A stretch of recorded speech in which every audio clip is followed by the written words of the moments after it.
Shalom, kekasih Tuhan.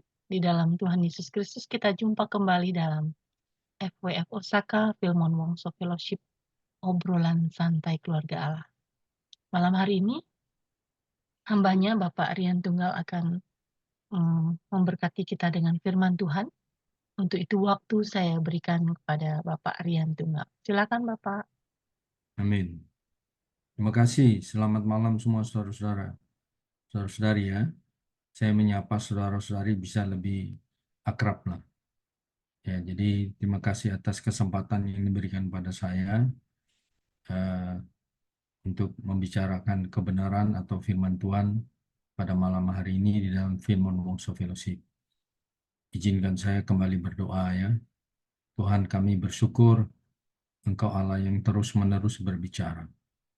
Dan malam hari ini kami mau mendengar Engkau berbicara dan pimpin kami semua mempunyai telinga yang terbuka untuk mendengar Engkau berbicara dan kami mempunyai hati yang terbuka untuk menerima Engkau sebagai segala sesuatu kami.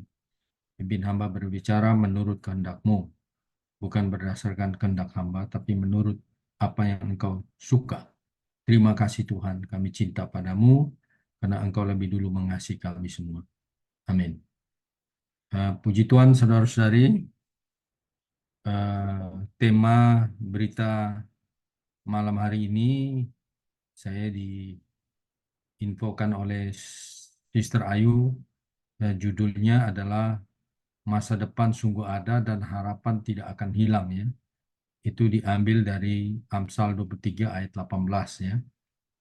Eh, Hari ini kita tahu bahwa semua orang di dalam kehidupannya mempunyai suatu harapan atau suatu keinginan atau harapan untuk mencapai satu masa depan yang gemilang ya.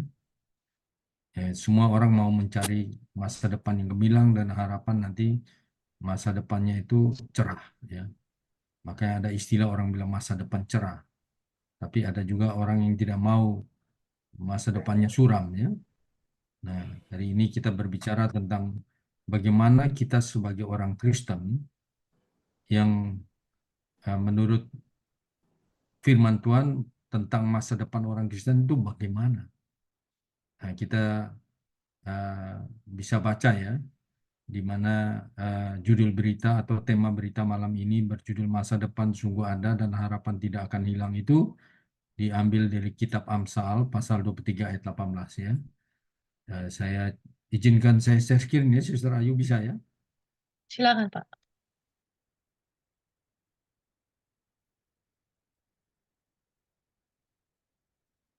Oke, saudara-saudari kita bisa lihat ya, di dalam kitab Amsal, ini Amsal 23 ayat 18, kita baca dari ayat 17, 18, 19 ya. Dikatakan bahwa ayat 17 mengatakan, janganlah hatimu iri kepada orang-orang yang berdosa, tetapi takutlah akan Tuhan senantiasa. Lantas dilanjutkan di ayat 18, karena masa depan sungguh ada dan harapanmu tidak akan hilang. Jadi tema berita malam ini diambil dari Amsal pasal 23 ayat 18 ya. Tetapi kalau kita lanjut di ayat 19 tadi, hai anakku dengarkanlah dan jadilah bijak, tujukanlah hatimu ke jalan yang benar. Nah, kita diingatkan bahwa kitab Amsal ini ditulis oleh seorang Raja Salomo ya. Amsal pasal 1 sampai pasal 24 ini ditulis oleh Raja Salomo kurang lebih 1000 tahun 1000 sebelum Masehi ya. Kurang lebih ya ditulis di situ. Nah, pokok pikiran dari kitab Amsal ini adalah berbicara tentang kata-kata hikmat yang mengajar orang bagaimana berperilaku. Jadi kitab Amsal ini pokok pikiran adalah kata-kata hikmat yang disampaikan oleh Raja Salomo yang mengajar bagaimana orang hidup dan berperilaku. Kemudian juga bagaimana membangun karakter dalam kehidupan manusia. Jadi perilaku dan karakter ini menjadi satu dorongan oleh seorang Raja Salomo, bagaimana kita hidup berperilaku dan karakternya bagaimana sebagai manusia di dalam kehidupan kita sebagai manusia.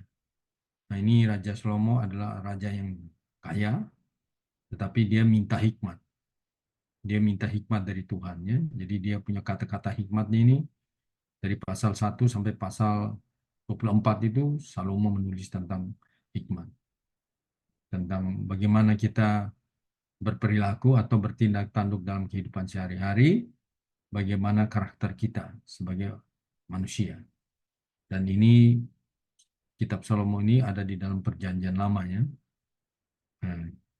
Nah, kalau kita baca baik-baik dari kitab Salomo pasal 23 ini ayat 1 sampai dengan eh, eh, ayat, ayat di pasal 23 ayat 1 sampai dengan 35 ini ada poin-poin penting yang ditulis oleh seorang Salomo, ya. Itu ada teguran-teguran, ada pengajarannya.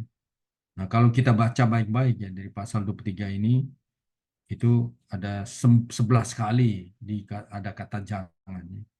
Kalau kita lihat, ya, di ayat 1 di situ dia katakan 1 sampai 3 dia katakan ada jangan. Jangan ingin akan makanannya yang lesat. Itu adalah hidangan yang menipu.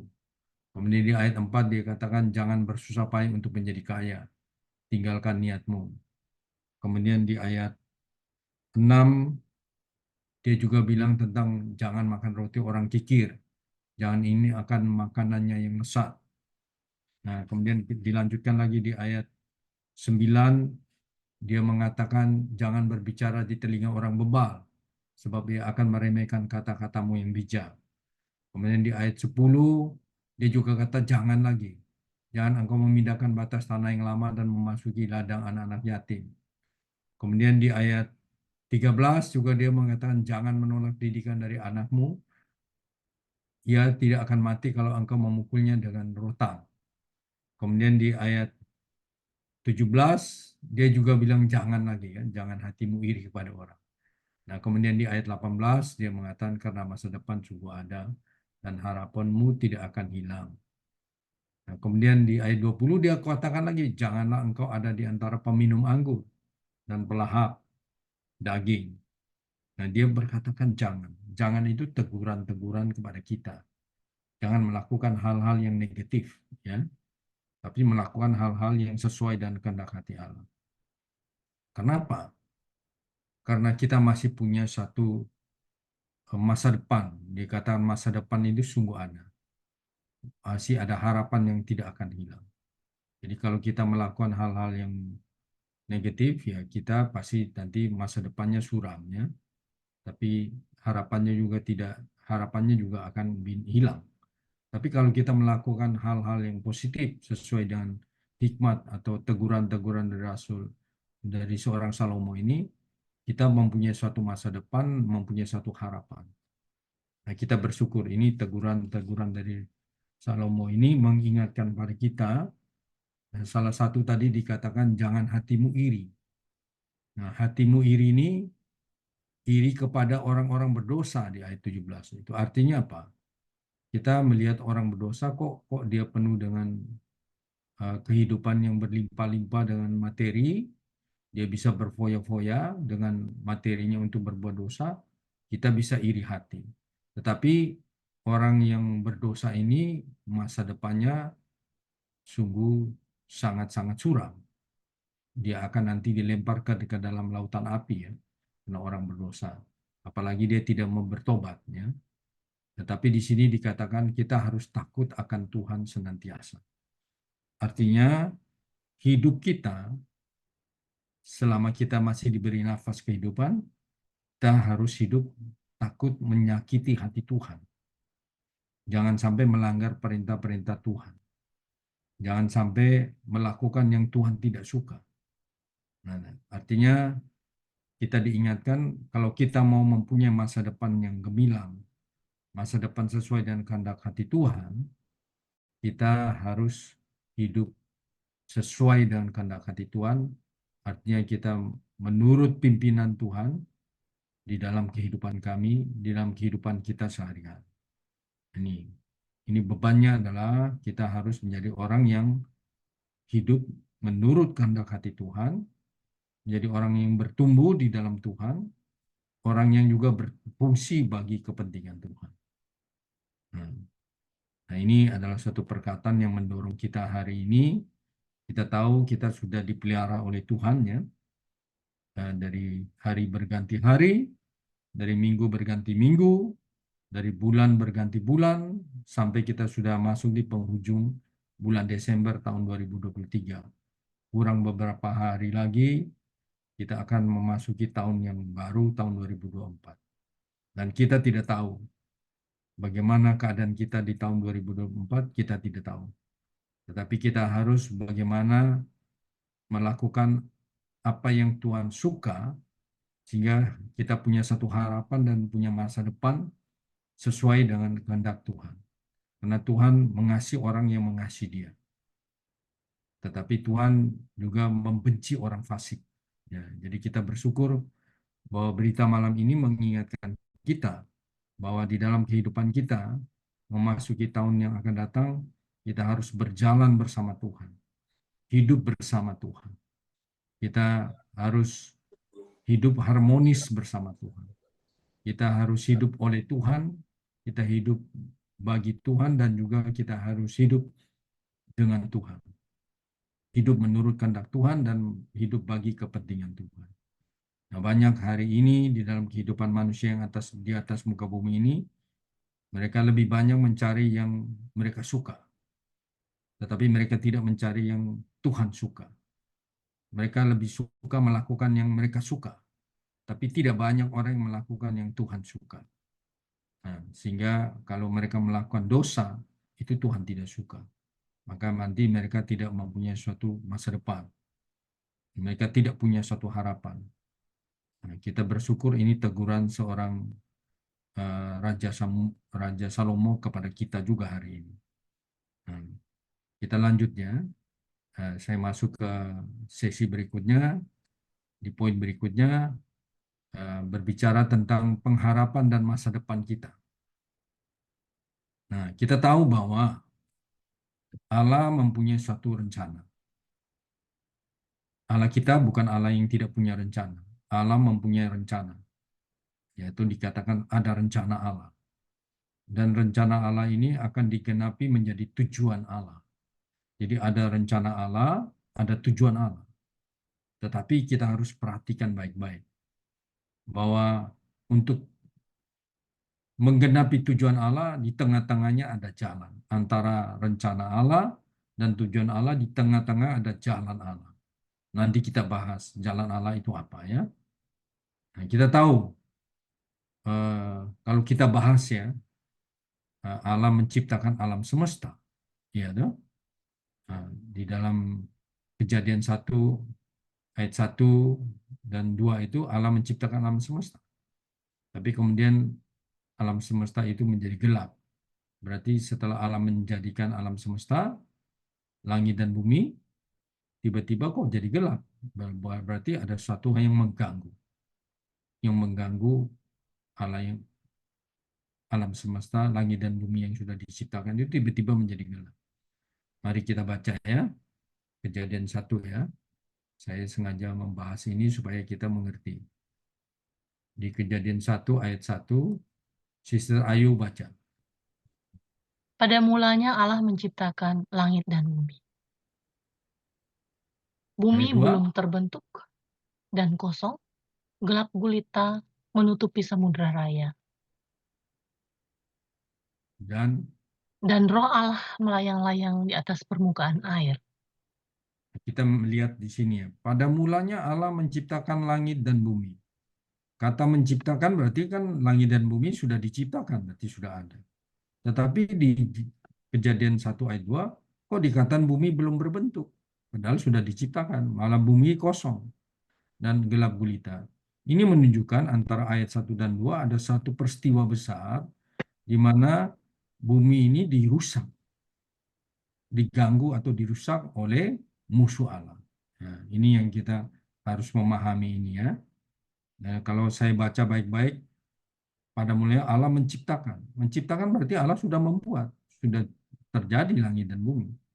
Tetapi kok tiba-tiba bumi belum berbentuk di ayat 2. Ini menunjukkan ada satu persoalan, ada satu kejadian di mana bumi ini dirusak, ya, diganggu oleh musuh Allah. Ya. Nah, ini adalah kita tahu bahwa Allah punya rencana, tetapi ada musuh Allah. Waktu Allah menciptakan langit dan bumi, ada musuh Allah yang mengganggu. Nah, jadi kita tahu rencana Allah pasti tergenapi. Dan tujuan Allah pasti tergenapi. Nah, tapi kalau rencana kita belum tentu tergenapi. Nah, tujuan kita belum tentu tergenapi. Tapi kalau Allah punya rencana, pasti terjadi. Nah, tapi hari ini kita tahu ya, di dalam kehidupan kita nih, di atas muka bumi, di alam semesta ini ada dua kubu ya. Ada satu kubu Allah, ada satu kubu musuh Allah. Nah, di Alkitab menjelaskan demikian ya. Nah, kita udah tahu fakta-fakta dalam kehidupan kita ya. Ketika kita mau melakukan yang baik, tetapi yang jahat itu ada pada kita. Berarti ada kubu si jahat, ada kubu Allah. Allah, segala sesuatu dari Allah itu positif. Tapi segala sesuatu yang datang dari musuh Allah itu negatif, yaitu iblis. Nah, kita diingatkan kembali ya. Nah, kita lanjut ya. Nah, tadi saya bahas ada rencana Allah, ada tujuan Allah, di tengah-tengahnya ada jalan Allah. Nah, rencana Allah itu apa? Allah menciptakan alam semesta. Langit dan bumi diciptakan, langit diciptakan, bumi diciptakan untuk manusia bertempat tinggal di langit, di atas bumi. Dari langit ada matahari, ada bulan, bintang dan sebagainya untuk menerangi bumi sehingga untuk membuat bumi itu bisa bertumbuh tumbuhan dan sebagainya, itu berarti langit diciptakan untuk bumi dan bumi untuk manusia dan manusia hidup untuk Allah. Nah, kita bersyukur ya. Kemudian kita lanjutnya. Rencana Allah di dalam sebelum dia menciptakan langit dan bumi, dia sudah mempunyai rencana dan dia sudah memilih kita. Nah, saya bisa buka ya. Kita buka ya di dalam Efesus ya. Efesus ini di Perjanjian Baru ya. Di situ di mana Allah memilih kita sebelum dunia dibentuk. Nah, Efesus. Nah, Sister Ayu bisa baca Efesus 1:4 ayat 4 dan 5. Silakan baca. Ayat 4 dan 5. Sebab di dalam Dia Allah telah memilih kita sebelum dunia dijadikan, supaya kita kudus dan tidak bercacat di hadapannya. Ayat 5. Dalam kasih Ia telah menentukan kita dari semula oleh Yesus Kristus untuk menjadi anak-anaknya sesuai dengan kerelaan kehendak-Nya. Amin. Jadi kita diingatkan bahkan Allah di dalam Kristus, di dalam Dia, Allah telah memilih kita sebelum dunia dijadikan, supaya kita kudus dan tak bercacat di hadapannya. Nah, kita diingatkan, sebelum dunia dijadikan, Allah sudah memilih kita. Inilah rencana Allah. Allah sudah memilih kita sebelum dunia dijadikan. Dia sudah punya rencana, luar biasa.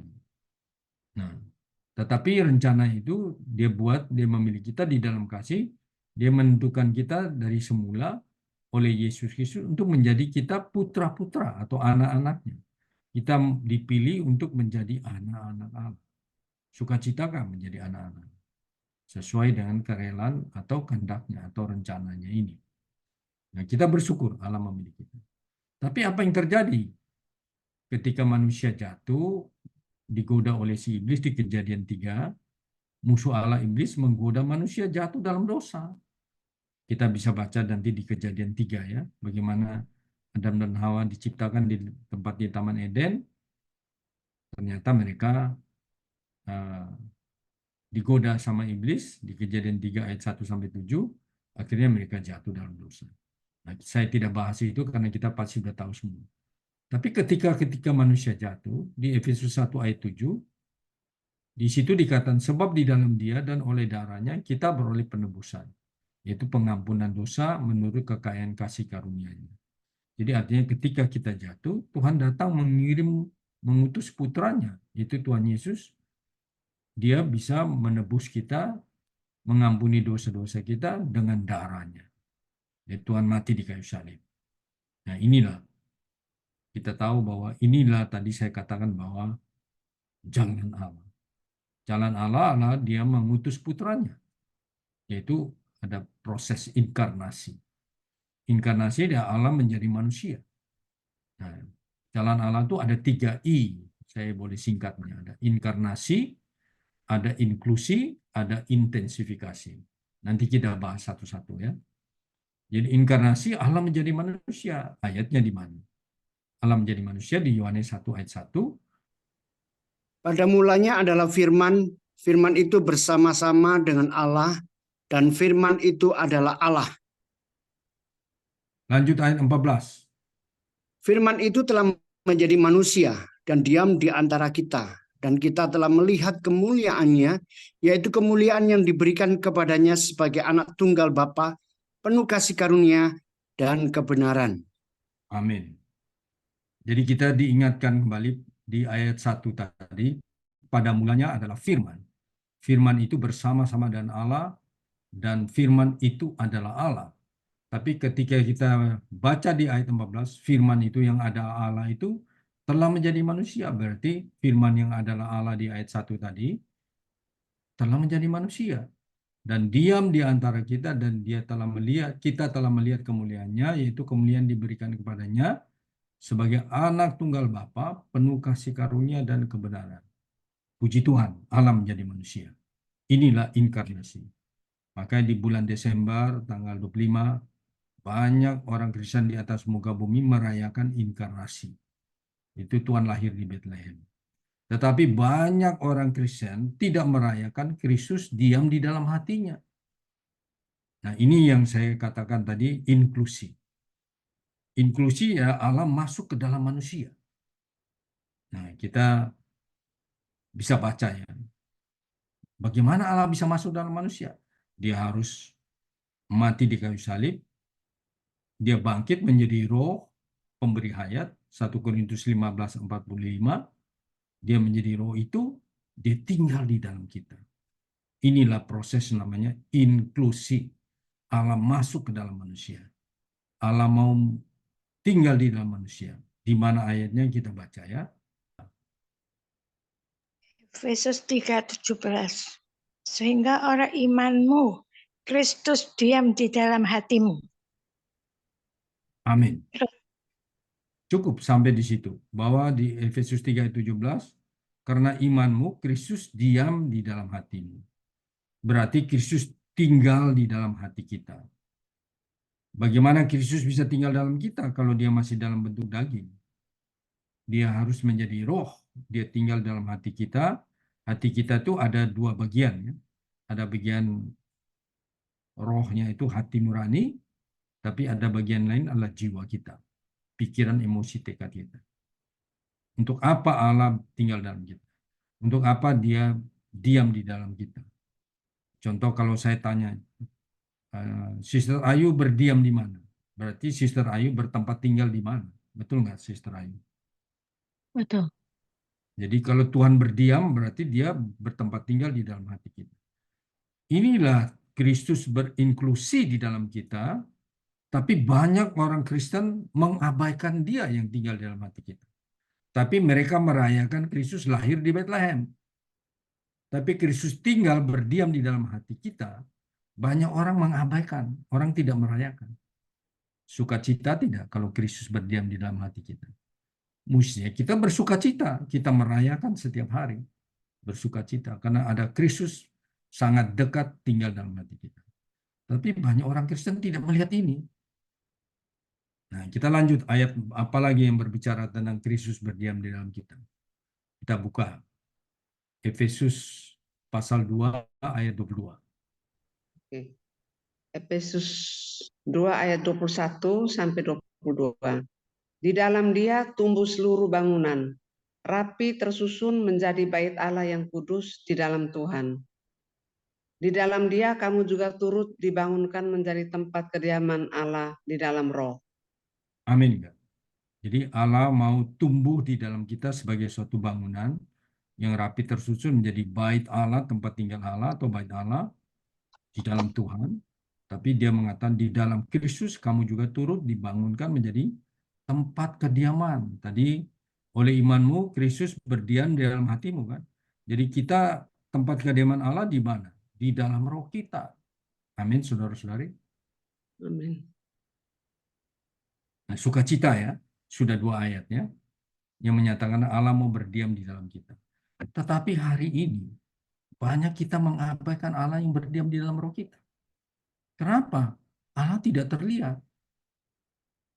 Nah, roh kita, jiwa kita juga nggak kelihatan, tapi ada. Banyak orang tidak percaya bahwa Allah adalah roh. Tapi Alkitab mengatakan Allah adalah roh. Nah, kita baca ya. Kita lanjut 1 ayat lagi ya, supaya bisa jelas, clear. Nah, saya buka ya. Di 1 Korintus 3 ayat 16 mengatakan,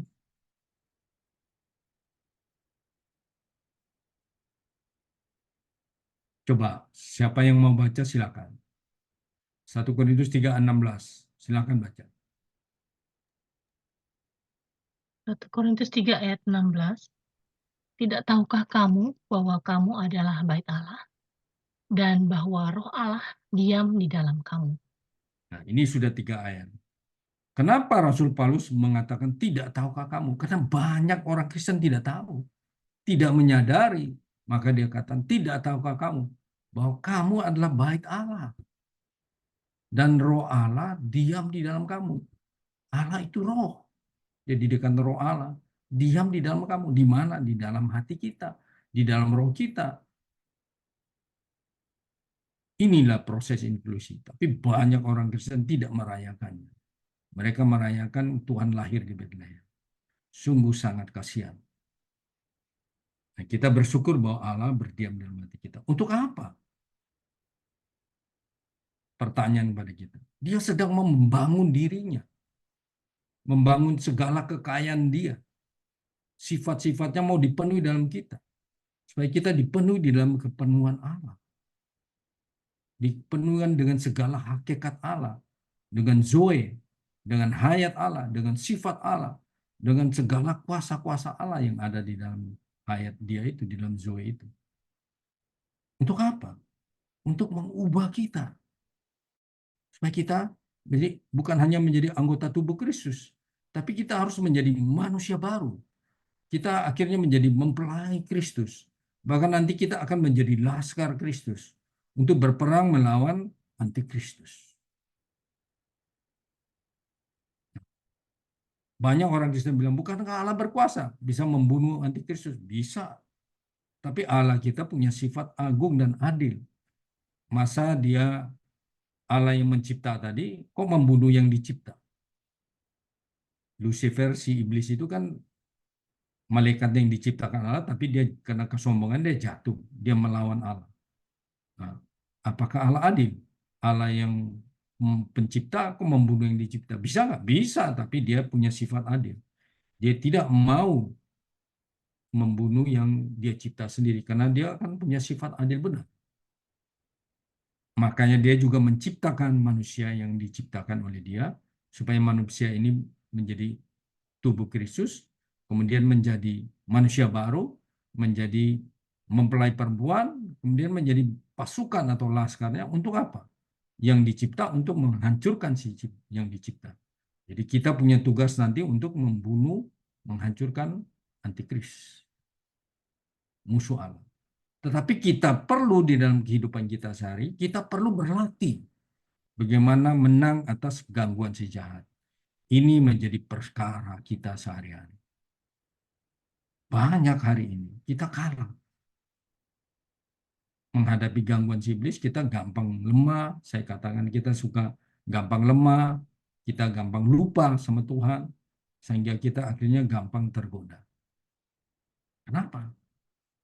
Karena kita tidak membiarkan Allah yang memimpin kita, tapi kita selalu dipimpin oleh daging kita.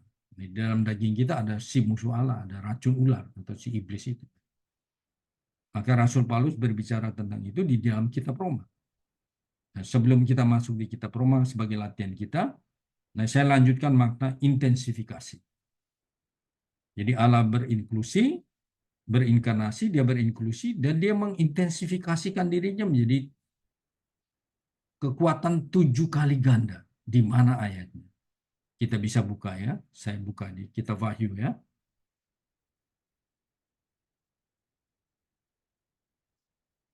Ini fakta-fakta yang tertulis dalam Alkitab yang berbicara tentang inkarnasi. Kita sudah baca tadi Yohanes 1 ayat 1, Yohanes 1 ayat 14.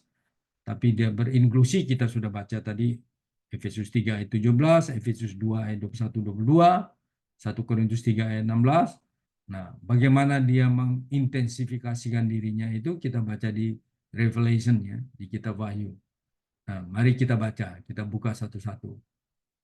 Nah, coba Sister Ayu baca Revelation 1 ayat 4, Wahyu 1 ayat 4. Wahyu 1 ayat 4. Dari Yohanes kepada ketujuh jemaat yang di Asia Kecil, kasih karunia dan damai sejahtera menyertai kamu dari Dia yang ada dan yang sudah ada dan yang akan ada, dan dari ketujuh roh yang ada di hadapan tahtanya. Nah, bukankah Allah itu satu roh? Tapi dia melipat gandakan menjadi 7 kali ganda. Bukan 7 roh ya, tapi ini kekuatan 7 ganda. Ini fakta di dalam Alkitab. Untuk apa? Kita lanjutkan. Di Wahyu 4 ayat 5. Ini juga berbicara tentang 7. Ada 7 lagi ya. Wahyu 4 ayat 5. Saya buka. Sister Ayu lanjut. Baca. Wahyu 4 ayat 5. Wahyu 4 ayat 5. Dan dari tahta itu keluar kilat dan bunyi guruh yang menderu, dan 7 obor menyala-nyala di hadapan tahta itu. Itulah ketujuh roh Allah. Nah, Allah itu kan satu. Tapi kok dikatakan 7 roh? Allah itu Tritunggal. Tapi kok dikatakan itu 7 roh? Artinya bukan Allah itu 7 roh. Tapi ada kekuatan 7 kali ganda. Nah, kita sudah baca ya, ada 7 gereja ya. Tapi ini ada 7 roh. Ini menunjukkan Allah mengintensifikasikan kekuatannya menjadi 7 kali ganda untuk mendapatkan gereja pemenang. Nah, kita lanjut satu ayat lagi di Wahyu 5 ayat 6. Itu berbicara juga 7 ya. 7 mata kalau nggak salah. Wahyu 5 ayat 6. Sister Ayu lanjut baca. Wahyu 5 ayat 6. Maka aku melihat di tengah-tengah tahta dan keempat makhluk itu, dan di tengah-tengah tua-tua itu berdiri seekor anak domba, seperti telah disembelih, bertanduk 7 dan bermata 7. Itulah ketujuh roh Allah yang diutus ke seluruh bumi. Nah, Allah melipat gandakan menjadi 7 kali ganda itu 7 roh yang diutus ke seluruh bumi untuk apa? Untuk mendapatkan anggota tubuh Kristus yang adalah gereja menjadi gereja pemenang. Sampai di sini saudara-saudari kita bersyukur. Kalau kita mau menjadi pemenang, kita harus bertumbuh. Dipenuhi dengan Allah. Dan kita juga harus berfungsi seperti 5 gadis yang bijaksana di dalam kitab Matius 24 dan 25, dan seperti hamba yang setia, yang rajin, yang melipat gandakan talenta Tuhan. Nah, Tuhan mau menjadikan kita sebagai gereja pemenang, kita bisa baca nanti di Wahyu pasal 2 dan 3, ya, baca sendiri ya. Di situ ada siapa yang menang, ada 7 kali. Nah, dia akan kuberi makan dari pohon kehidupan. Nah, siapa yang menang, macam-macam itu ada 7 kali dipanggil pada pemenang. Jadi di Wahyu 1 ayat 4, ayat pasal 4, Wahyu 4 ayat 5 dan Wahyu 5 ayat 6 tadi ada 7 kali ganda. Kekuatan 7 kali ganda itu intensifikasi. Tapi untuk apa? Mendapatkan gereja sebagai pemenang. Untuk apa? Kalau kita menjadi pemenang, kita akan terangkat bersama Tuhan, untuk bersama Tuhan terangkat ke tata Allah, itu pemenang buah sulung ya. Ada buah sulung, ada pemenang anak laki-laki. Itu Tuhan angkat sebelum kesusahan besar dimulai terjadi, itu pemenang-pemenang awal sudah terangkat. Itu first overcomer dikatakan. Tapi ada pemenang mayoritas, itu sesaat sebelum kesusahan besar berakhir, dia juga akan diangkat, tapi dia diangkat di tata Allah. bukan di tata Allah, di angkasa. Tapi pemenang awal itu dia diangkat di tata Allah. Itu terdiri anak laki-laki dan buah sulung. Ya. Yang masih hidup itu buah sulung, yang anak laki-laki pemenang-pemenangnya sudah meninggal sebelum Tuhan datang. Ya. Nah, kita mau nggak menjadi pemenang? Nah, kalau kita mau menjadi pemenang, kita harus berlatih di dalam kehidupan kita di zaman ini. Itu yang diwahyukan oleh seorang Salomo tadi. Kita punya masa depan. Pengharapan kita apa? Untuk mendapatkan kemuliaan. Kemuliaan itu adalah masa depan kita. Tujuan Allah. Nah, mari kita bahas. Tadi ada rencana Allah, kemudian ada tujuan Allah, dan kemudian di tengah-tengah antara rencana dan tujuan Allah ada jalan Allah. Jalan apa? Jalan Allah itu bagaimana? Nah, kita lihat tadi sudah ada inkarnasi, ada inklusi, ada intensifikasi. Itu Allah sendiri yang mengalami proses. Dia berinkarnasi, dia berinklusi, dan mengintensifikasikan diri sendiri. Dirinya menjadi 7 kali ganda untuk mendapatkan gereja pemenang. Nah, kita baca dasar Alkitabnya ada ya. Saya buka ya di dalam kitab Roma. Itu berbicara tentang jalannya apa. Kita baca ya. Saya ajak Sister Ayu buka ya. Kitab Roma pasal 5 ayat 1 dan 2. Baca dulu ayat 1 dan 2. Roma 5 ayat 1 dan 2. Sebab itu kita yang dibenarkan oleh iman, kita hidup dalam damai sejahtera dengan Allah oleh karena Tuhan kita Yesus Kristus. Ayat 2. Oleh Dia kita juga beroleh jalan masuk oleh iman kepada kasih karunia itu. Di dalam kasih karunia ini kita berdiri dan kita bermegah dalam pengharapan akan menerima kemuliaan Allah. Nah, kita bersyukur bahwa melalui firman di dalam Roma 5 ayat 1 dan 2 ini dikatakan ayat 1, sebab itu kita yang dibenarkan karena iman, iman itu dibenarkan karena Kristus ya sebagai iman kita. Kita hidup dalam damai sejahtera dengan Allah oleh karena Tuhan kita Yesus Kristus. Oleh Dia ini, Dia huruf besar ini, oleh Yesus Kristus, kita beroleh jalan masuk. Jalan masuk. Ya, tadi dikatakan ada rencana Allah, ada tujuan Allah, ada jalan Allah. Nah, Kristus adalah jalan. Kristus juga bilang di Yohanes 14 ayat 6 ya, akulah jalan, akulah kebenaran, aku adalah Zoe, akulah jalan, kebenaran, dan hidup. Hidup itu bahasa Yunaninya Zoe. Siapa saja mau datang kepada Bapa harus melalui aku. Jadi Kristus juga jalan. Itu di Yohanes 14 ayat 6. Tapi di Yohanes 5, di Roma 5 ayat 1 dan 2 ini berbicara jalan masuk adalah iman melalui siapa? Oleh Dia. Dia siapa? Kristus, Yesus Kristus. Melalui Dialah sebagai jalan masuk oleh iman kepada kasih karunia. Kasih karunia juga Tuhan sendiri. Nah, di dalam kasih karunia kita berdiri dan kita bermegah dalam pengharapan. Pengharapan apa? Tadi dikatakan ada masa depan dan tidak kehilangan pengharapan. Pengharapan kita apa? Pengharapan kita adalah untuk menerima kemuliaan Allah. Mau nggak mempunyai pengharapan menerima kemuliaan Allah? Nah, kita perlu memperhidupkan Kristus dalam hidup kita setiap hari. Apa makna memperhidupkan Kristus? Bagaimana kita memperhidupkan Kristus? Artinya kita mengekspresikan Kristus dalam kehidupan kita setiap hari. Mengekspresikan Kristus itu apa? Mengekspresikan atau menampilkan sifat-sifat Kristus dalam kehidupan kita sehari-hari. Sifat Kristus itu selalu positif. Tetapi sifat si iblis selalu negatif.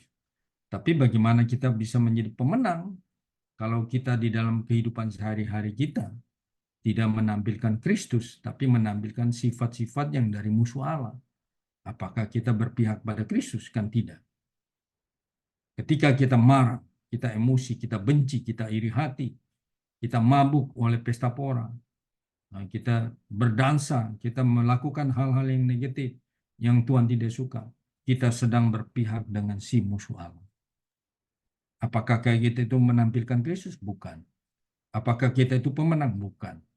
Apakah kita mau punya pengharapan dapat kemuliaan? Tidak mungkin. Nah, kita perlu berlatih di dalam kehidupan kita sehari-hari, memperhidupkan Kristus atau mengekspresikan Kristus dengan sifat-sifatnya yang selalu positif. Makanya Tuhan bilang, kalau kamu ditempeleng pipi kiri, kamu harus kasih pipi kanan. Berarti kita tidak boleh membalas kejahatan dan kejahatan. Nah, Tuhan juga bilang, kasihilah musuhmu dan doakanlah mereka yang menganiaya kamu. Tapi tidak. Ketika ada musuh, kita benci dia. Bahkan kita tidak mau mengasihi dia, malah benci dia. Tapi Tuhan bilang, kasihilah musuhmu dan doakanlah mereka. Boro-boro mengasihi, apalagi mendoakan. Kalau kita mau menjadi orang yang menempuh kehidupan sesuai dengan ajaran Alkitab, kita harus mempraktekkan ini dalam hidup kita. Banyak orang Kristen yang tidak menyadari bahwa Kristus ada di dalam hati dia harus melibatkan Kristus di dalam segala perkara. Nah, ini yang dipraktekkan oleh seorang Rasul Paulus. Saya bacakan aja ya. Rasul Paulus bicara bagaimana dia hidup. Di Galatia dulu ya, kita baca Galatia. Galatia 2 ayat 19 sampai 20. Nah, saya baca ya. Rasul Paulus mengatakan, sebab aku telah mati oleh hukum Taurat, untuk hukum Taurat, supaya aku hidup untuk Allah. Aku telah disalibkan dengan Kristus. Nah, inilah kehidupan seorang Rasul Paulus. Dia bilang, aku telah mati oleh hukum Taurat. Karena dia tidak berdaya di dalam hidup dalam aku yang di dalam dagingnya itu, tidak berdaya terhadap, walaupun ada hukum Taurat, daging itu tak berdaya. Buktinya hukum Taurat bilang jangan membunuh, orang suka membunuh. Karena dia sudah mati, tidak bisa berdaya dalam hukum Taurat. Nah, maka dia bilang, supaya aku hidup untuk Allah. Tapi dia punya manusia lama sudah mati, tapi manusia barunya hidup untuk Allah. Nah, kita tadi saya bahas, dia katakan, aku telah disalibkan dengan Kristus. Jadi aku yang lamanya sudah disalibkan. Tapi dia punya aku yang baru itu, dia kata, namun aku hidup, bukan lagi aku sendiri yang hidup. Nah, jadi Rasul Paulus sedang memperhatikan, dia bukan hidup sendiri lagi. Tetapi dia hidup bersama Kristus yang hidup di dalam dia. Makanya tadi dikatakan, saya katakan, mau nggak kita menjadi orang Kristen yang menempuh kehidupan bersama Kristus? Dengan Kristus, oleh Kristus, bagi Kristus. Makanya Rasul Paulus bilang, aku mau hidup untuk Allah, atau hidup untuk Allah. Banyak tadi kita tidak. Banyak kita hidup untuk saya nomor 1. Untuk Allah nomor 2, nomor sekian. Saya nomor 1, karena kita suka sayang diri. Kita memperhatikan self-service. Kita selfish, gitu. Artinya kita mau memperhatikan diri sendiri. Selfish. Nah, untuk kepentingan Tuhan kita tidak mau. Tapi Rasul Paulus mengatakan, bukan lagi aku sendiri yang hidup, tapi Kristus yang hidup bersama dia. Dan dia kata, hidupku yang kuhidupi sekarang di dalam daging adalah hidup oleh iman dalam Anak Allah yang telah mengasihi aku dan menyerahkan dirinya untuk aku. Nah, jadi dia hidup untuk kepentingan Allah. Nah, inilah pemenang. Nah, kita lanjut. Bagaimana Rasul Paulus mempunyai pengalaman di dalam kehidupannya di dalam Filipi ya. Filipi itu kita berbicara tentang seorang Rasul Paulus, pengalaman hidupnya bagaimana. Dia mengatakan Filipi 4 ayat 12 dan 13. Coba. Nah, Sister Ayu baca ayat 12 dan 13. Filipi 4 ayat 12 dan 13. Aku tahu apa itu kekurangan dan aku tahu apa itu kelimpahan. Dalam segala hal dan dalam segala perkara, tidak ada sesuatu yang merupakan rahasia bagiku, baik dalam hal kenyang maupun dalam hal kelaparan, baik dalam hal kelimpahan maupun dalam hal kekurangan. 13. Segala perkara dapat kutanggung di dalam Dia yang memberi kekuatan kepadaku. Amin. Jadi Rasul Paulus dia mengatakan, aku tahu apa itu kekurangan. Aku juga tahu apa itu kelimpahan. Jadi masalah kekurangan atau kelimpahan, dia tahu, dia sudah punya pengalaman. Lantas dia kata, dalam segala hal dan dalam segala perkara. Coba perhatikan baik-baik. Dalam segala hal dan dalam segala perkara. Dia bilang, tidak ada sesuatu yang merupakan rahasia bagiku. Jadi rahasianya hanya Kristus. Baik dalam hal kenyang, maupun dalam hal kelaparan, baik dalam hal kelimpahan maupun dalam hal kekurangan. Rahasianya apa? Rahasianya dikatakan di dalam segala perkara dapat kutanggung di dalam Dia. Dia huruf besar berarti Kristus. Rahasianya yang memberi kekuatan kepadaku.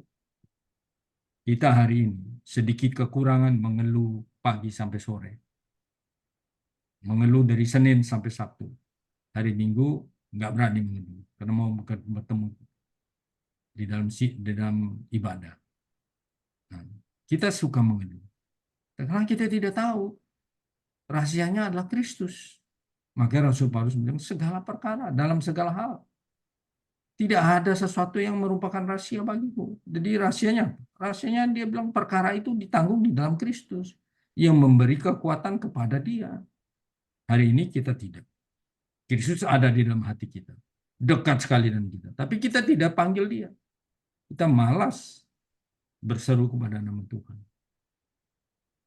Maka Alkitab mengatakan di Roma 10 ayat 13, siapa saja yang berseru kepada nama Tuhan akan diselamatkan. Diselamatkan dari apa? Dari semua persoalan.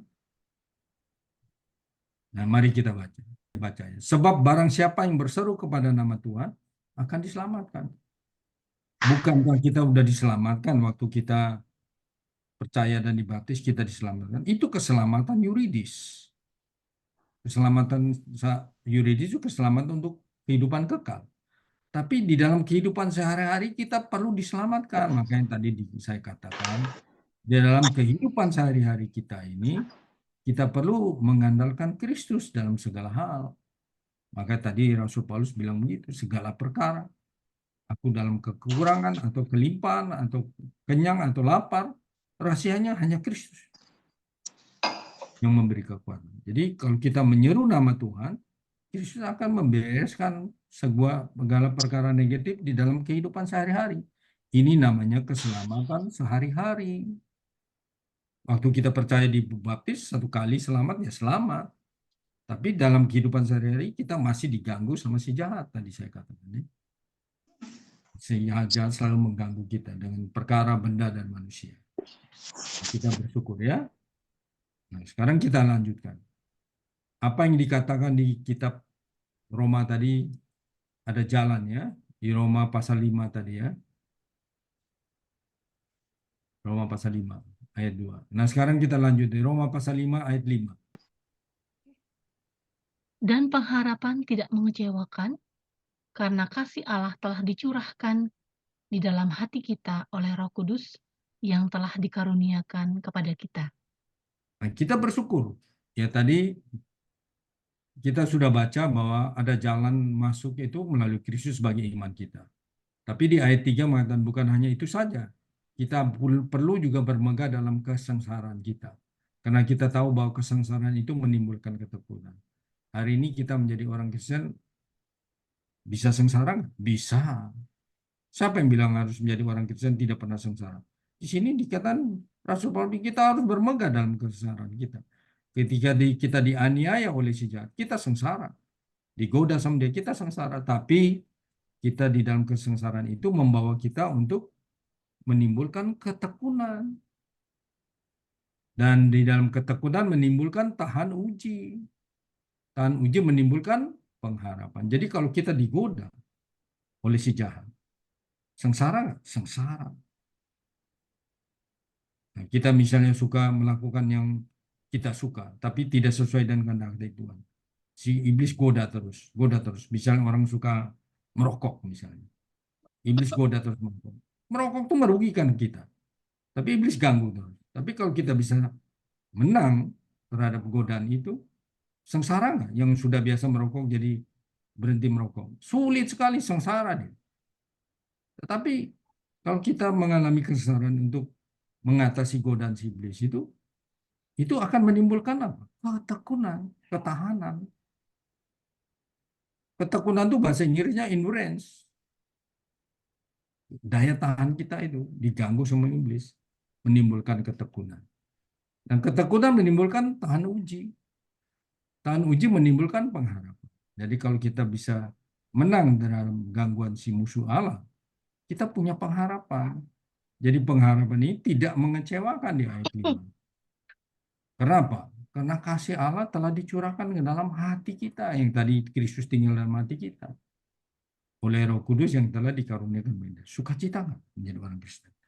Mesti bersukacita. Tuhan sebagai segala sesuatu yang ada di dalam kita ini punya kekuatan yang besar untuk mengalahkan musuhnya. Tapi kita perlu bekerja sama dengan dia. Tapi banyak orang Kristen mengandalkan dirinya. Saya kuat. Nah, ternyata digoda, hancur, dia kalah.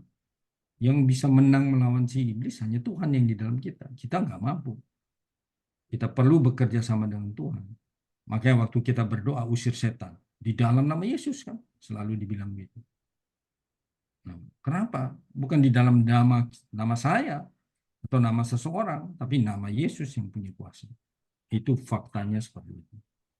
Nah, kita bersyukur. Nah, bagaimana kita hidup yang bisa menang? Ya, kita kembali ke dalam kitab Roma ya. Saya buka Roma 8 ya.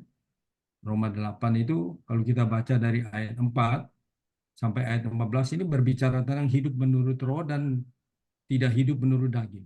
Nah, Roma 8 ayat 4, supaya tuntutan hukum Taurat digenapi dalam kita yang tidak hidup menurut daging. Kita tidak boleh hidup menurut daging. Tapi hidup menurut roh. Di ayat 5 juga mengatakan, sebab mereka yang hidup menurut daging memikirkan hal-hal dari daging. Mereka yang hidup menurut roh memikirkan hal-hal dari roh. Kembali daging dan roh. Di ayat 7 juga, keinginan daging adalah perseteruan terhadap Allah. Nah, keinginan daging adalah maut. Keinginan roh adalah hidup dan damai sejahtera. Nah, daging, hidup dalam daging maut akibatnya. Tapi keinginan roh itu hidup dan damai sejahtera, positif. Nah, di ayat 7 juga mengatakan keinginan daging adalah perseteruan dan Allah. Nah, kalau kita hidup di dalam daging, ya kita menjadi musuh Allah. Karena ia tidak takluk pada hukum Allah. Hal ini memang tidak mungkin baginya. Mereka yang hidup dalam daging tidak mungkin berkenan pada Allah. Ini. Nah, kita kalau hidup menurut daging, tidak berkenan pada Allah. Lanjut ayat 9. Tapi kamu tidak hidup dalam daging, melainkan dalam roh. Kita harus hidup bukan di dalam daging, tapi dalam roh. Dikatakan jika memang roh Allah diam di dalam kamu. Tapi jika orang tidak memiliki roh Kristus, dia bukan milik Kristus. Nah, roh Kristus ada dalam kita. Yang tadi kita katakan bahwa inklusi itu Tuhan menjadi roh, baru tinggal dalam roh kita. Demikian juga ayat 10, demikian jelas tentang bagaimana hidup menurut roh atau hidup menurut daging. Nah, kalau menurut roh, Tuhan adalah roh itu. Hidup menurut daging, daging kita akibatnya maut. Nah, kita lanjutnya. Di ayat 12, jadi saudara-saudara, kita adalah orang berhutang, tapi bukan kepada daging, supaya hidup menurut daging. Maka di ayat 13 dan 14 ini kita harus baca baik-baik. Sebab jika kamu hidup menurut daging, kamu akan mati. Tapi jika oleh roh kamu mematikan perbuatan-perbuatan tubuhmu, kamu akan hidup. Nah, ayat 14, semua orang yang dipimpin oleh roh Allah adalah anak Allah. Artinya, kalau kita hidup menurut roh, dipimpin oleh roh Allah, kita anak Allah. Tapi kalau kita dipimpin oleh daging kita, anak siapa? Bukan anak Allah, tapi anak setan. Karena di dalam daging ada dosa. Dosa itu dosa itu kan berlawan dengan Kristus kan, anak domba itu yang menghapus dosa kan. Nah, kita bersyukur bahwa kita hari ini diingatkan di kitab Roma ini, kita belajar baik hidup di dalam roh, bukan hidup menurut daging. Nah, prosesnya bagaimana? Allah tadi berinkarnasi, berinklusi, dan berintensifikasi. Nah, kita manusia perlu kita dilahirkan kembali. Kita juga mengalami proses. Kita dilahirkan kembali di dalam roh, bisa baca di Yohanes 3 ayat 3 sampai 6. Lantas kita mengalami transformasi, bisa baca di 2 Korintus 3 ayat 18, juga di Roma 12 ayat 2, saya tidak baca lagi karena waktu. dan kita akhirnya ditransfigurasi. Jadi Allah mau menyelamatkan roh kita, dilahirkan kembali, jiwa kita ditransformasi, dan tubuh kita akan ditransfigurasi. Transfigurasi tubuh bisa baca di Roma 8 ayat 23 dan Filipi 3 ayat 21. Nanti baca sendiri ya. Saya tidak bahas itu, kalau bahas itu sangat panjang. Jadi Allah Tritunggal mengalami proses, dia berinkarnasi, dia berinklusi dan mengintensifikasi dirinya. Tapi kita manusia tripartit juga mengalami proses. Kita dilahirkan kembali menjadi anak Allah, bisa baca di Yohanes 3 ayat 3 sampai 6, Yohanes 1 ayat 12 dan 13, juga bisa setelah kita dilahirkan kembali, roh kita diselamatkan, dilahirkan kembali, jiwa kita bagian kedua ini harus ditransformasi. Ditransformasi itu seperti kupu-kupu itu. Dari ulat kepompong menjadi kupu-kupu. Dia perlu makan. Itu pernah kita bahas di dalam forum ini ya. Dan terakhir tubuh kita, bagian yang ketiga itu akan ditransfigurasi atau diubah menjadi tubuh kemuliaan. Transfigurasi. Nah, ini kita bersyukur bahwa inilah cara Allah bekerja untuk menjadikan kita supaya bisa menjadi punya pengharapan untuk mendapatkan masuk dalam kemuliaan. Nah, bagaimana kita bisa masuk dalam kemuliaan? Yang kita baca ya di Roma 8 ayat 30 ya. Dan mereka yang ditentukannya dari semula, mereka itu juga dipanggilnya. Dan mereka yang dipanggilnya, mereka itu juga dibenarkannya. Dan mereka yang dibenarkannya, mereka itu juga dimuliakannya. Luar biasa nggak? Kita mau nggak dibawa masuk dalam kemuliaannya? Perlu masuk dalam kemuliaan Tuhan. Bagaimana kita bisa masuk dalam kemuliaan? Ya kalau kita mau masuk dalam kemuliaannya itu, kita harus berlatih di zaman ini. Dipenuhi dengan Kristus, memperhidupkan Kristus, mengekspresikan Kristus, seperti tadi Galatia 2. Ayat 19 dan 20 tadi. Seperti di kitab Roma tadi, hidup di dalam roh, bukan dipimpin oleh daging, tapi dipimpin oleh Allah yang adalah roh di dalam kita. Nah, nasib kita bagaimana? Nasib kita nanti kita akan meraja bersama dia di dalam kerajaan 1000 tahun. Kalau kita sudah matang dalam hayat, sudah bertumbuh dalam hayat dan berfungsi, nah kita akan mendapat kesempatan meraja bersama Tuhan. Di mana ayatnya? Kita baca di Wahyu. Wahyu 20 ayat 4. Lalu aku melihat tahta-tahta dan orang-orang yang duduk di atasnya. Kepada mereka diserahkan kuasa untuk menghakimi. Aku juga melihat jiwa-jiwa mereka dan yang telah dipenggal kepalanya karena kesaksian tentang Yesus dan karena firman Allah. Yang tidak menyembah binatang itu dan patungnya, dan yang tidak juga menerima tandanya pada dahi dan tangan mereka, dan mereka hidup kembali dan memerintah sebagai raja bersama-sama dengan Kristus untuk masa 1000 tahun. Nah, ini nasib pemenang. Ya, nasib pemenang dia mendapat kemuliaan. Dikatakan ada tata. Tata itu siapa yang ditata? Itu kan bukan sembarang. Tata itu tempat raja. Ya. Ya, kita tahu di tata itu ada duduk siapa? Raja. Nah kita akhirnya akan menjadi raja. Dikatakan. Memerintah bersama raja bersama dia. Siapa?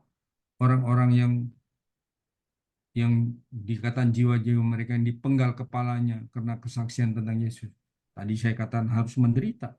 Menderita menghasilkan ketekunan atau endurance tadi. Dan kita digoda sama si jahat. Nah, orang yang bersaksi sama Tuhan Yesus dimusuhi sama si jahat. Karena apa? Karena firman Allah. Mereka tidak menyembah patung atau binatang itu. Patung dan sebagainya. Tapi mereka akan memerintah sebagai raja bersama dengan Kristus untuk masa 1000 tahun. Inilah masa depan kita. Mau nggak menjadi pemenang? Meraja bersama Kristus 1000 tahun lamanya. Bahkan menghakimi. Diberi kuasa untuk diserahkan kuasa untuk menghakimi. Menghakimi siapa? Banyak kita bisa menghakimi di situ. Karena kita juga menjadi raja. Baca lagi ayat 6. Sister Ayu. Saya Ayat percepat. yang ke-6. Hmm. Berbahagia dan kuduslah ia yang mendapat bagian dalam kebangkitan pertama itu. Kematian yang kedua tidak berkuasa lagi atas mereka, tetapi mereka akan menjadi imam-imam Allah dan Kristus, dan mereka akan memerintah sebagai raja bersama-sama dengan Dia 1000 tahun lamanya. 1000 tahun lamanya lagi memerintah bersama Kristus sebagai Raja. Menjadi imam-imam. Puji Tuhan. Nah, inilah pengharapan kita, inilah masa depan kita, inilah pengharapan kita untuk bersama dengan Dia sebagai Raja 1000 tahun lamanya. Tetapi nanti setelah masa 1000 tahun berakhir, kita akan masuk bersama Dia di dalam Yerusalem baru dengan semua orang kudus dan semua orang yang sudah percaya. Tapi orang yang belum bertumbuh, yang belum matang, dia akan didisiplin dalam satu zaman tertentu. Dia akan masuk dalam kegelapan dan kata gigi di Matius 25 ayat 30. Tapi saya tidak bahas itu. Itu bersifat negatif. Tapi kalau kita yang menjadi pemenang, yang sudah bertumbuh dan berfungsi, akan masuk dalam kerajaan 1000 tahun, tapi akan rampung sempurna di dalam Yerusalem baru, langit baru, bumi baru. Nah, bagaimana kita hidup hari ini menentukan kehidupan masa depan kita di masa yang akan datang. Nah, saya akhiri dengan satu kesimpulan. Kesimpulan ini berbicara tentang 5-1. Nah, kita punya pertama 5-1 yang pertama itu satu posisi. Nah, saya sebutkan biar gampang diingat. Pertama, satu posisi. Dua, satu hayat atau satu zoe. Ketiga, kita punya satu kehidupan. Keempat, kita punya satu nasib. Kelima, kita punya satu kemuliaan. Nah, satu posisi itu maksudnya, ketika kita percaya Tuhan, kita dibaptis, kita dipindahkan dari kerajaan gelap masuk ke dalam Kristus sebagai kerajaan terang. Kita dipindahkan dari dunia yang jahat masuk ke dalam Kristus. Jadi kita punya satu posisi di dalam Kristus. Maka Yohanes 15 ayat 4, kamu harus berada di dalam Kristus, dikatakan. Jadi kita nggak boleh keluar dari Kristus. Filipi 4 ayat 4, Rasul Paulus juga bilang, bersukacitalah senantiasa di dalam Kristus. Jadi kita harus di dalam Kristus baru ada sukacita. Di luar Kristus penuh dengan masalah. Jadi kita dipindahkan ke dalam Kristus waktu kita dibaptis. Ini satu posisi. Kedua, ketika kita percaya Tuhan, kita menerima zoe, menerima hayat Allah, hayat yang ilahi, hayat kekal. Memang di dalam kita ada hayat insani atau hayat jiwa kita. Yang bahasa Yunani ini bilang suke. Tapi ada hayat Allah, zoe. Hayat Allah ini hayat yang tidak bisa binasa. Hayat yang sempurna.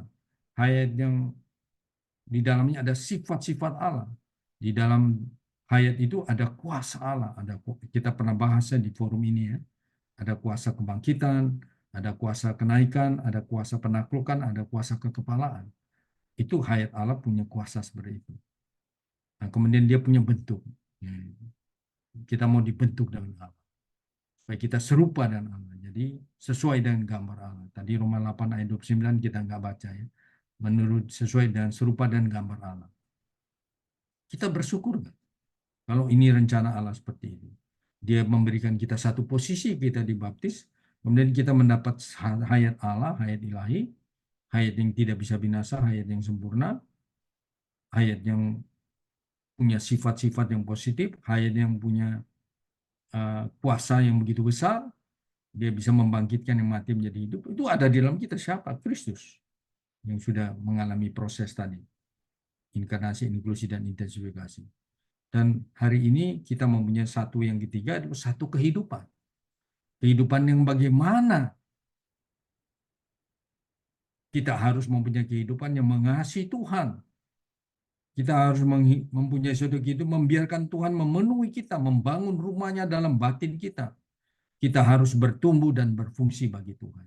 Seperti tadi yang saya bahas di Galatia 2 ayat 19-20. Mau nggak hidup untuk Allah? Bagi Allah, kepentingan Allah. Nah, akhirnya nanti kita akan mempunyai satu nasib.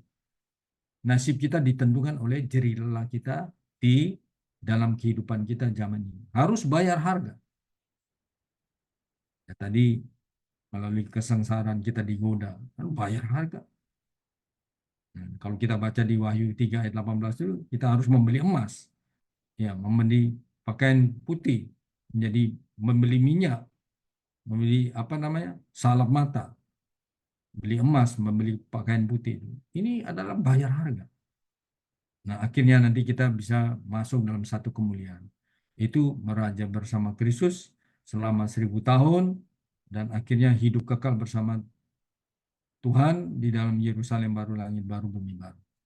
Nah, inilah pengharapan kita, inilah masa depan kita. Masa depan kita tergantung dari kehidupan kita hari ini. Kita sudah dipindahkan dalam Kristus satu posisi, kita menerima hayat yang kekal, hayat yang tidak bisa binasa, yang sempurna, menerima hayat yang di dalamnya ada sifat-sifat Allah, juga penuh dengan kuasa Allah, penuh dengan bentuk Allah.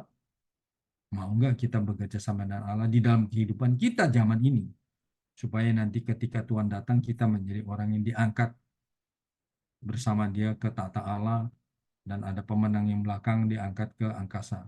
Nanti dari angkasa sama-sama berperang untuk melawan musuh Allah di Harmagedon. Nah, puji Tuhan, mari kita melihat 51 ini. Saat ini kita sudah punya modal satu posisi di dalam Kristus. Ketika kita percaya Tuhan, kita dipindahkan dalam Kristus. Kita sudah mendapat modal satu zoe, satu hayat Allah yang kita terima. Tapi bagaimana kehidupan kita berbeda-beda. Ada yang mengasihi dunia, ada yang mengasihi pelesiran, ada yang mengasihi kesenangan dunia, ada yang mencari yang material. Semua kekayaan-kekayaan materi dicari. Tapi ketika dia mati, dia belum dipenuhi dengan kekayaan Kristus sebagai hayatnya, sebagai dipenuhi di dalam manusia rohaninya, dipenuhi dengan kekayaan makanan rohaninya kurang, dia nggak bertumbuh dalam hayat, nasibnya tunggu sungguh kasihan. Boro-boro dia bisa masuk dalam kemuliaan, meraja bersama Tuhan. Nah, pemenang itu yang masih hidup hanya 144.000. Itu ditulis di Wahyu 14 ayat 1. Tapi pemenang yang sudah meninggal kita nggak tahu jumlahnya.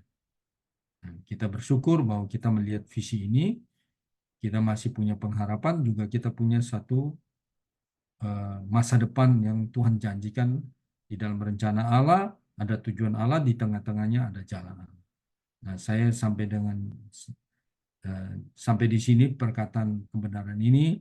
Apabila ada perkataan-perkataan saya yang kurang tepat atau yang tidak sesuai dengan Alkitab, silakan saudara-saudari yang lain yang bisa menambahkan atau membagi apa yang telah dinikmati.